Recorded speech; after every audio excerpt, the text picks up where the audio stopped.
Sveiki visi, su jumis Juškefeks ir šiandieną mes pakalbėsime apie svarbų klausimą, ypatingai Lietuvos rinkoje, skirtumą tarp lošimų ir forex prekybos. Žinome, abu gali būti rizikingi, tačiau jie yra labai skirtingi savo strategija, mąstysena ir rezultatais. Tai yra žinoma ir svarbu suprasti. Tačiau prieš pradedami paspausiu tą prenumeruoti mygtuką, kad prisijungtumėte prie mūsų nuostabios bendruomenės. Ir judame prie reikalo. Lažybos.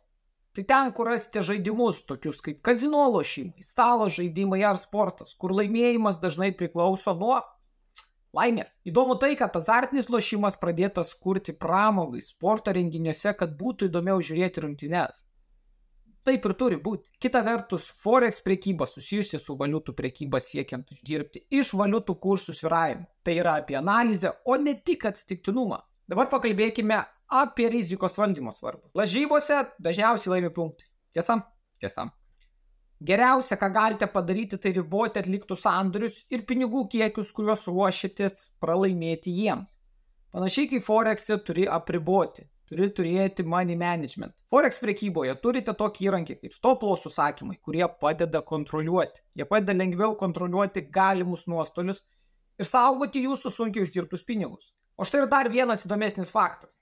Vien per 22 metus žmonės Lietuvoje prarado apie 200 milijonų lošdami. Emotional damage! Ir kas svarbiausia, didžioji 97% dalis, kurie lošia, praranda savo pinigus. Ir tu man nori pasakyti, kad tu gali papulti tos 3%, kurie iš tikrųjų uždirba iš to. Oh, really? Ta prasme, jeigu tu pradėsi uždirbti iš lažybų, tu jiems nebesi parankus. Jie suras visokių priežasčių, kaip tave užblokuoti iš jų sistemos. Ir paimkime pavyzdį mane. Vienas didžiausių punktų Anglijoje. Jie tiesiog suranda priežastį, kodėl aš negaliu lošti pas juos.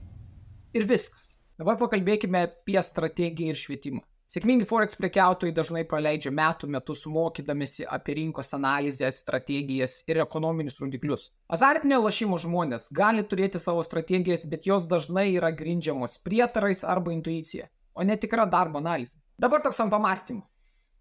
Kodėl tik daug punktų Lietuvoje? Realiai ant kiekvieno kampo, daugumoje Lietuvos miestelio atsidaro naujų punktų. Tik tai pagalvokit. Žiūrint iš laiko perspektyvos, azartiniai lošėjai paprastai ieško greito smagumo, o forex prekiautojai dažnai turi ilgalaikę perspektyvą, o jų sandoriai gali trukti nuo kelių minučių iki kelių mėnesių. Dabar ir mano manimu, kas yra svarbiausia, tai yra emocinė kontrolė. Azartiniai lošėjai dažnai praranda savitvardą, priima skubotus sprendimus.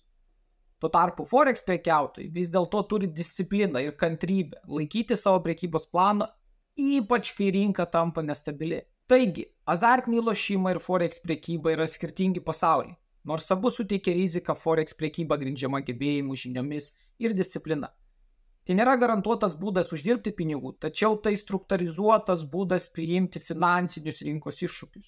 Ačiū labai, kad šiandien pasilikote su manimi. Jeigu turite pastebėjimų ar prieštaravimų, lauksiu komentaruose.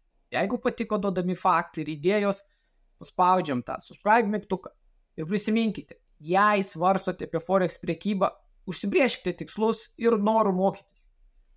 Iki kitų kartų.